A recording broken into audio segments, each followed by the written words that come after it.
You're listening to the weekly Parsha Podcast with Ari Goldwag, recorded with Hashem's never-ending assistance in Ramah B'Shem Israel 5782, 2021. This week's Parsha is Parsha's Chayei Sarah, and I will tell you that as we go into Parsha like this, there's so many things to talk about, so much meat. There's also so many things that we've heard before, and I always like to say something new.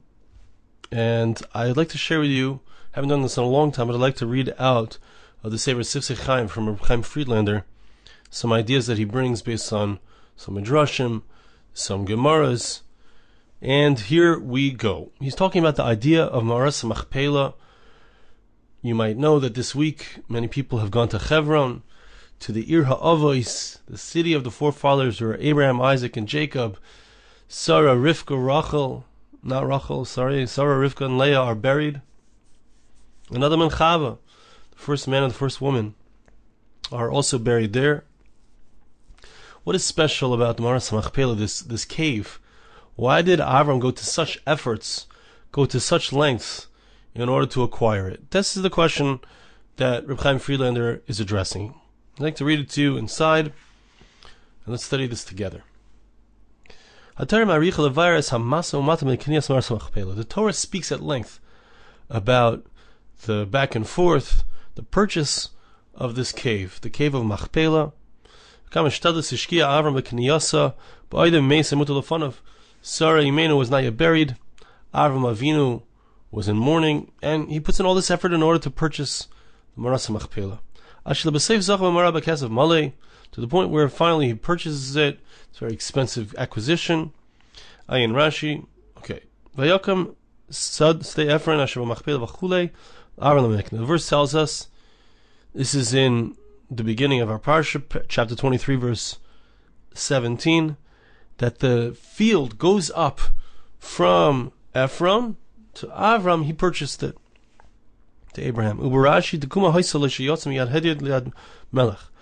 piece of land had an aliyah, it was raised up because of the fact that Avraham Avinu purchased it, because it was going from the hands of a regular person to the hands of a king. The cave is coming to its purpose, it's being used for its proper purpose. From the physicality of Ephron, the ruchnia shel Avram, to the spirituality of Abraham. And that's a theme that we're going to see throughout this piece, that there's an idea of a connection between the physical and the spiritual, and there's a raising, a picking up of the physical, turning the physical into something spiritual.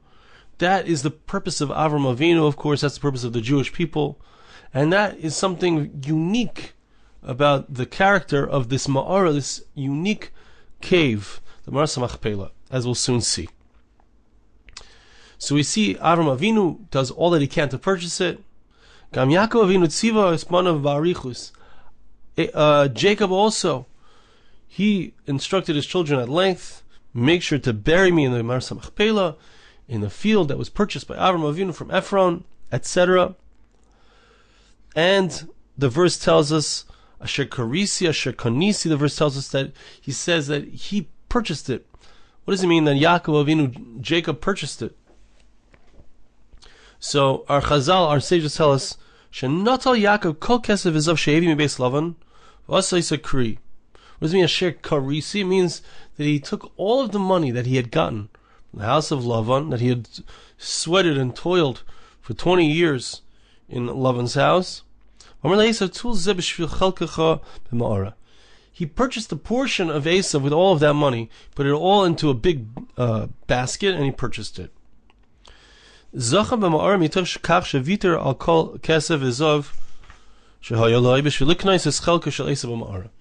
Right, two brothers, Yaakov and Esav. Yaakov wants to make sure that he gets both portions in the cave, that Esav doesn't get buried there. He purchases it with all of the money that he has. Says Reb Chaim Friedlander, we need to understand what was so special, what was so important and unique about this particular cave.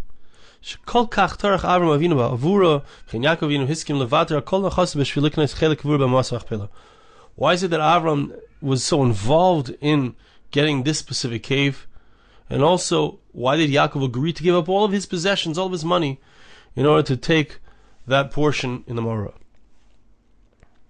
So, the Reb Chaim Friedlander, the Sifsei Chaim, gives us a midrash, a very interesting midrash, based on obviously Reb Nosson and also on a Balaturim. It says like this: V'ela bakar ratz Avram. We found in previous parsha, we found that Avraham Avinu ran to get a cow. He ran to the bakar, to the cattle, in order to bring something delicious and delectable to his guests. V'ela bakar ratz Avram u'Balaturim v'ela bakar ratz oisiyos v'ela hakever ratz shratz achrav l'ma'ora. The word bakar, which means cattle, the same letters of bakar also are the words kever, which means a grave. Thus, says the Baal Turim, there's a hint in this very verse to the fact that when Avraham Avinu was running to the cattle, he was involved in this rizus, in this quick movement in order to do a kindness to somebody else. So he was running to his grave. So that sounds very bad. He was running to his grave. So what does it mean? What does it mean? There's a very beautiful, unbelievable midrash. It says like this. This is the midrash in Pirkei Reb Elazar. I'm sorry, I said it was Reb Nosson. It's Pirkei Reb Elazar. V'ratz lahavi ben bakar u'barach min lefanav ben abakar v'nichnas l'mar Machpela. Avraham Avinu, says the midrash, he ran to get one of the cows, a cattle, in order to shecht, in order to bring it for his guests. So what happened was, this animal ran away, and it went into the Parsha Machpela. It went into this very cave where Adam and Chava were buried, that ultimately Avraham Avinu himself would be buried. So we're in the middle of the story of him trying to prepare a piece of meat for his guests. The animal runs away. V'nichnas Avram achrav. Abraham runs in afterwards into the Parsha Machpela, into the cave. U'matzah sham adam harishon ve'ezrei sheichem alamitis v'shem v'neres telchlis alem v'reach tevalem kireach nichoyach. Avraham Avinu comes in there and he finds that Adam and Chava are sleeping there. Right? They were there, they were complete, even though they were dead for many years, but their bodies were whole and they were sleeping there. And there was a light shining above them. And there was a good smell. Usually, if there's a dead body, so there's a bad smell. But here there was a good smell. So he said, that's why, says the midrash, that's why Avraham Avinu, because he had run in there while he was involved in this mitzvah, while he was involved in the fulfillment of kindness, bringing in guests. So, from that point on, he always wanted to be buried in that place, the place where Adam and Chava were buried. So, what is the idea here? Of course, when the midrash says something like this, obviously it's going to teach us something very powerful. It's not a coincidence that the animal that he wanted to slaughter was running into this cave. There's obviously a connection between his kindness that he was involved in and the Ma'ara, this special cave. We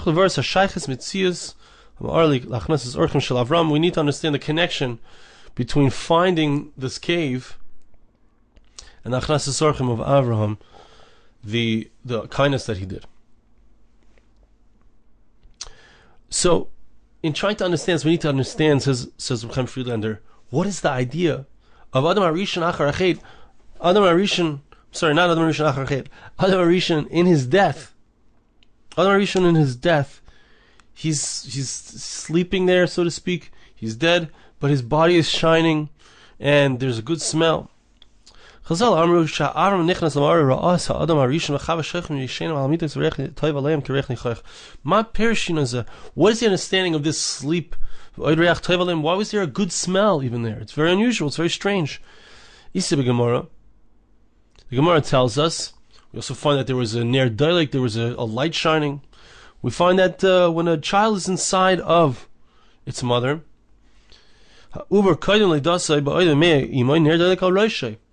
when a baby is inside, a fetus is inside of its mother, so there's a light shining over its head. Maral explains, what is this light that shines above the fetus's head when it's inside of the mother? It's a spiritual light that through which it's able to see from one end of the earth to the other. What we see from this Gemara, interestingly, is that this light, this lamp, which is a reference to the soul, this powerful spiritual essence of the human being, it's on the head, but not inside of the head. Here's we get to the core essence of the idea that Reb Chaim Friedlander wants to bring across. The mitzvahs themselves, the commandments, when we fulfill the commandments, when we do the Torah, they light into us. The soul is over here. We speak about the neshama shebemoichi, the soul is in the brain, but how do we get the soul to be in throughout our body? How do we get our entire body to be filled with spirituality? That's through the actions that we take of mitzvahs, the commandments that we fulfill. By performing these commandments, by fulfilling the will of God, we actually purify the physical body. We make it spiritual. Adam and Chava,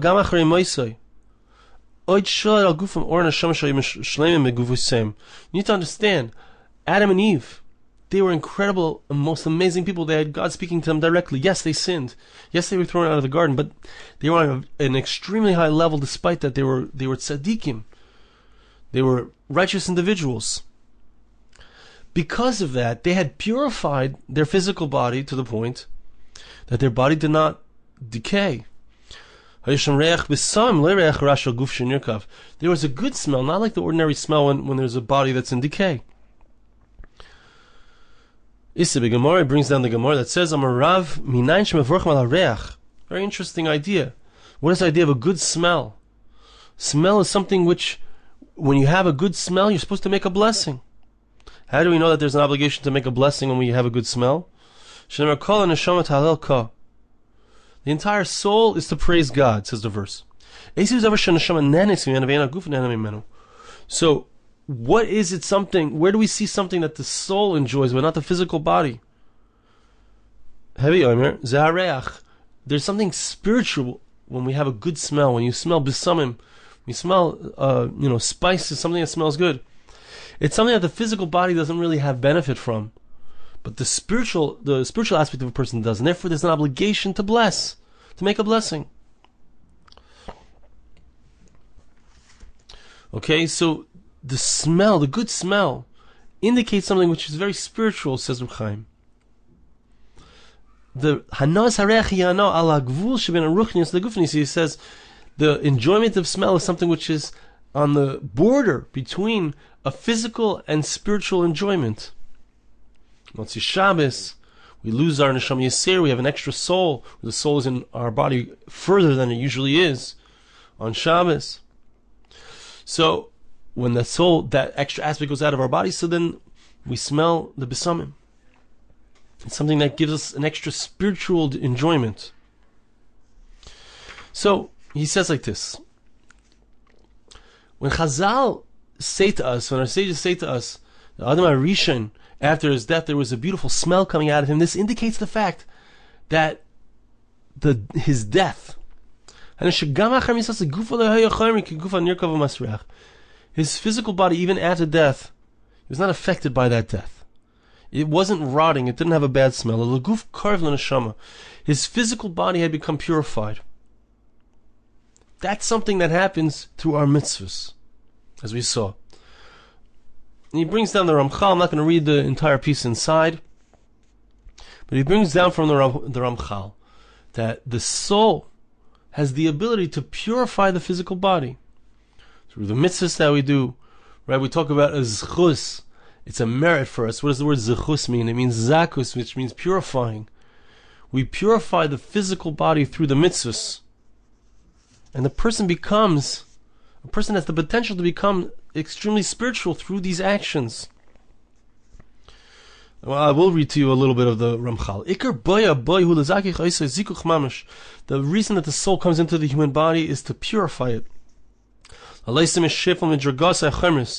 To lift it up from its very lowly physical level, and dark,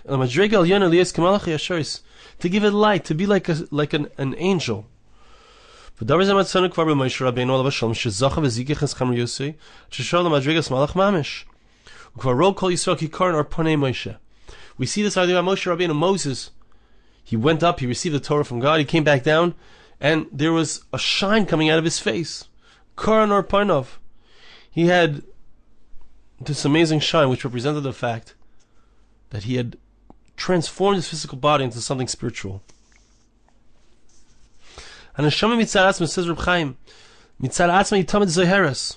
The soul, on its own is something which is always shining. The word light, the concept of light in this kind of sefer always refers to spirituality. But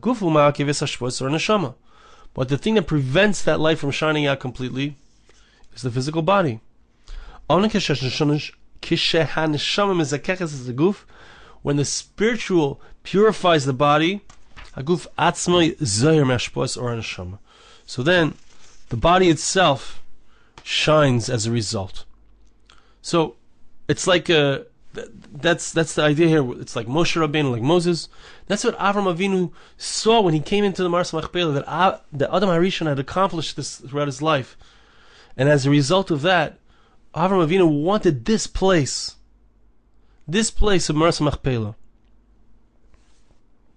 A person who does chesed, let's see this inside. This is what the Maral writes. A person who does good. So, the question is, how do I transform my physical into the spiritual? That's what we want. That's where we want to get to. A person who does chesed, says the Maral, so that's something which is giving to others. This person has taken his physical and he has purified it.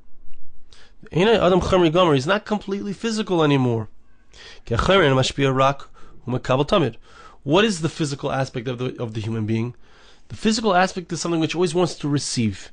It always wants to get. Give me, give me, give me. That's the physical aspect of the human being. Yeah.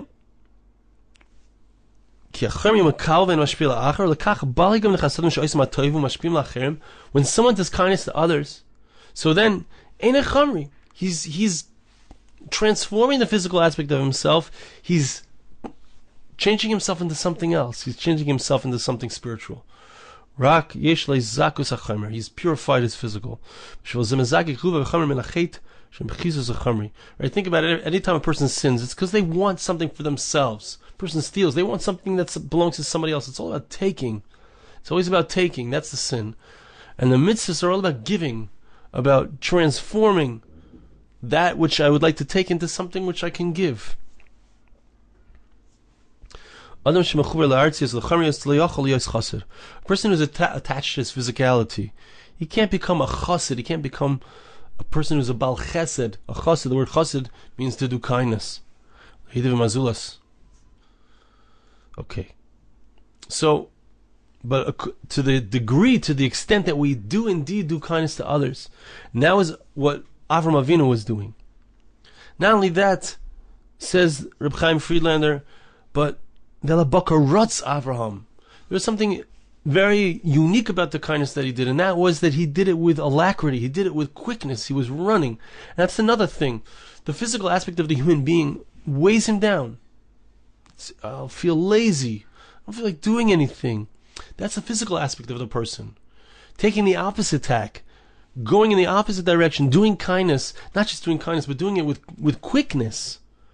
That's something that's unique, that we find by Avraham Avinu, that he did it. Also Rivka Imenu in our Parsha, she also, when she was involved in doing kindness for Eliezer, she also did it quickly.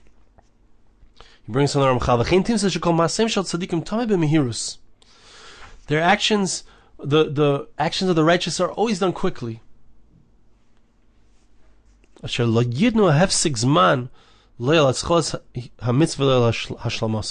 don't give any opportunity. There's no spaces in time. They get to it right away and they finish it quickly. Avraham, Rivka, the other tzaddikim and tzaddikos, righteous individuals, They knew this secret of the way to purify the physical aspect of oneself. Kol chayim nilchamu neged ha'atzlus. Their entire lives, they fought against their feelings of laziness. They moved their body quickly. But Frat Avraham and Rivka is davigas some chesed and zrizus, and specifically Avraham and Rivka, they had those aspects together: kindness and quickness. And as a result, Ve'ela Bakar Ratz Avraham, what did he find? He found that Ma'ara. He found this Ma'ara. So what? Here's where we come to the final bottom line. How this Ma'ara, what is this cave about? Avraham Avinu Zachala Hafeches Tivoi. Avraham Avinu merited to turn around his nature. He used these two powers, which are really the opposite of one's nature. What did he find when he ran after the animal in order to bring the food to his guests? This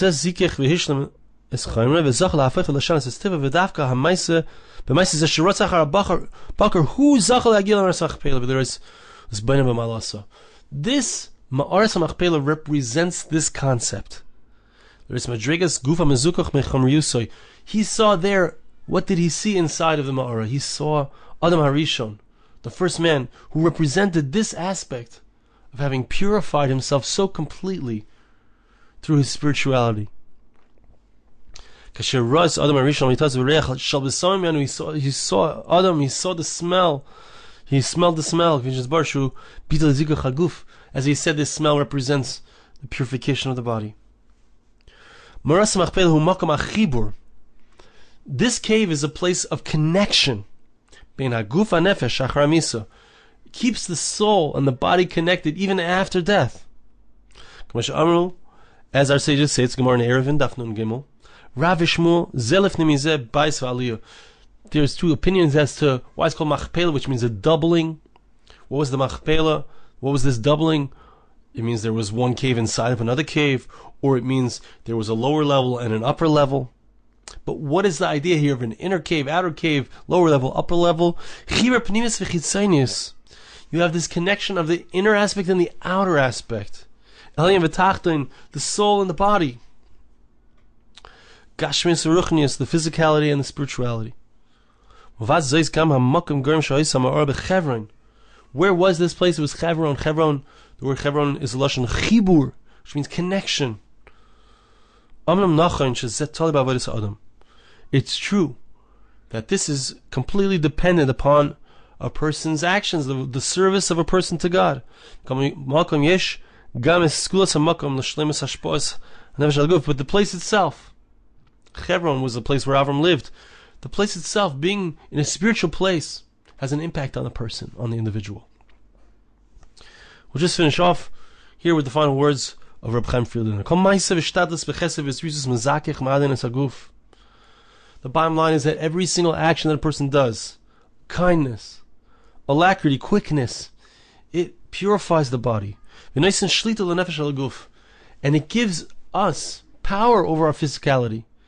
It gives us back our power to choose what's really good and what's really right. Instead of being only for ourselves, we become someone who is connected to so many others. By giving our soul dominion over our body, in this way we come closer to God.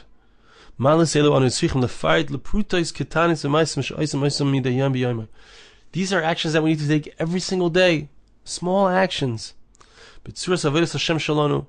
In the way that we serve God. We need to look. Are we acting with laziness? Are we acting with quickness? We can tell which way are we headed. Are we heading in a physical direction or are we headed in a spiritual direction? Are we going up or are we going down? Every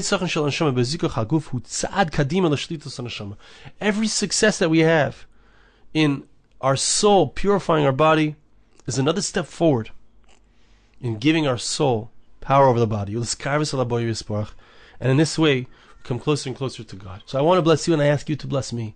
Hashem should help us to recognize the power, the importance of doing kindness to others, of zrizas, of doing things quickly, of working neged, against our nature, our physical nature.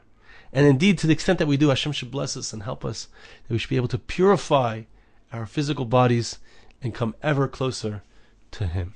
Thank you so much for listening. Have a wonderful Shabbos. This podcast was made possible through the gracious donations of listeners like you. For more podcasts like this, please visit www.arigoldwag.com or search on iTunes Ari Goldwag.